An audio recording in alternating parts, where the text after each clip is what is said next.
السلام علیکم درنو ملګرو، ښه راغلاست. خدای تعالی دې وکړي چې ټول به راته روغ او جوړ یاست. دا دی بخت الله بهار بیا هم حاضر شوی یم تر څو تاسې ته د خطاطۍ په برخه کې خپل نوی لوست وړاندې کړم. له هر څه وړاندې که چیرې تاسې غواړئ چې زموږ د یوټیوب د چینل له مخې خپل خطونه ښکلي کړئ او یا هم خطاطي زده کړئ، نو تاسې باید په ښار کې دا ډول قلم واخلئ، یعنې هغه قلم چې نوکه یې پرېږده، او همداشان یو څو دانې پارچې یا کتابچه راواخلئ، وایخلئ، او د دې ترڅنګ تاسې باید زموږ د یوټیوب چینل هم سبسکرایب کړئ.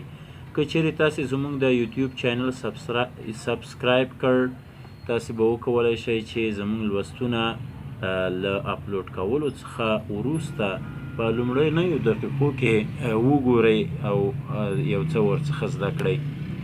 راځو خپل لوست ته. موږ د نستعلیق خط په زده کړه باندې پیل کړی دی، او د نستعلیق خط د الفبا تورو یعنې د مفرداتو وروستني ځای ته رسیدلي یو، یعنې مفردات، یعنې الف ب ت دا مو ټول ختم کړي دي، خو یګانې پاتې دي.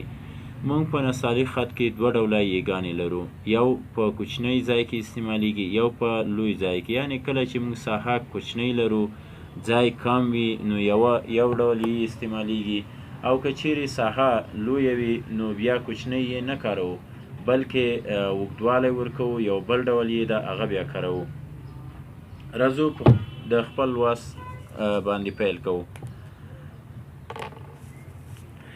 یې په نستعلیق خط کې دوره ورکوو، غټوو یې دلته، نری کوو یې غټ، اخري کې نری کوو، بیا پورته بیایو.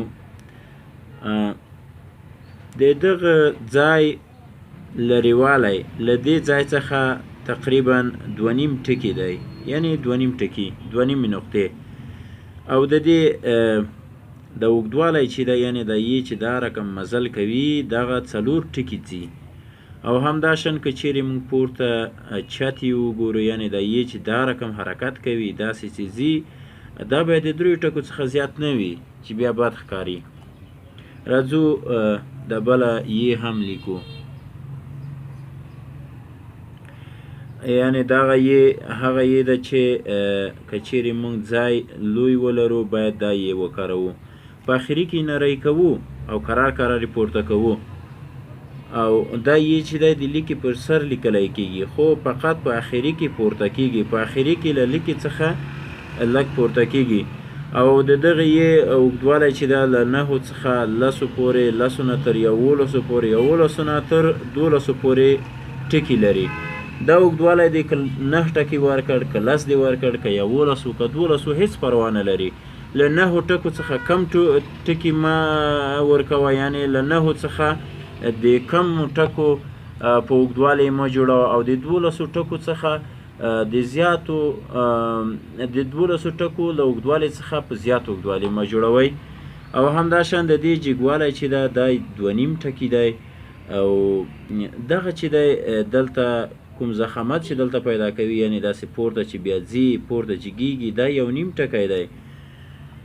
راځو همدا یګانې په ساده توګه لیکو تر څو ښه یې زده کړئ او تاسو ته په ساده توګه صفا وښکاري.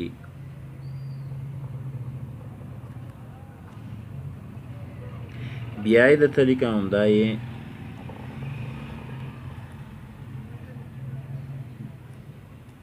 اوس د بله یې لیکو، کومه چې په لویو ځایونو کې استعمالیږي، یعنې په کله چې موږ ځای ډېر ولرو.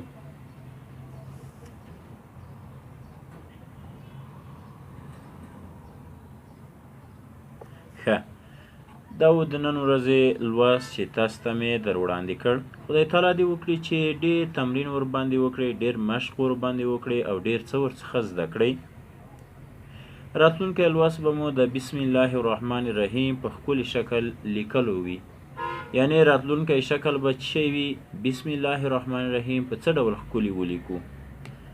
نو خدای تعالی دې وکړي چې زموږ چینل سبسکرایب کړئ او زموږ لوستونه وڅارئ او څه ورڅخه زده کړئ. ښې چارې د خدای په امان.